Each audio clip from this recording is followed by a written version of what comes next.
महाराष्ट्र राज्य बाल हक्क संरक्षण आयोगातर्फे आयोजित बालस्नेही पुरस्कार 2024 या पुरस्काराकरता डॉ. दीपाली काळे, पोलीस उपायुक्त गुन्हे, सोलापूर शहर यांना उत्कृष्ट पोलीस उपायुक्त म्हणून पुरस्कार जाहीर झाला आहे. तसेच महादेव राऊत, वरिष्ठ पोलीस निरीक्षक, अनैतिक मानवी वाहतूक प्रतिबंधक कक्ष सोलापूर शहर यांना बालस्नेही पुरस्कार 2024 उत्कृष्ट पोलीस निरीक्षक या प्रकारात गुन्हे शाखा सोलापूर शहर विभागातून जाहीर झाला आहे.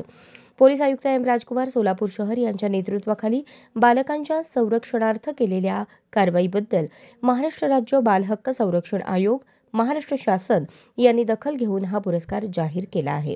सदर पुरस्कार सोहळा यशवंतराव चव्हाण सेंटर, नरिमन पॉइंट, मुंबई येथे 3 मार्च 2025 रोजी दुपारी 1 वाजता उपमुख्यमंत्री एकनाथ शिंदे, उपमुख्यमंत्री अजित पवार, महिला व बालविकास मंत्री आदिती तटकरे, राज्यमंत्री योगेश कदम, राज्यमंत्री मेघना बोर्डीकर यांच्या प्रमुख उपस्थितीत संपन्न होणार आहे.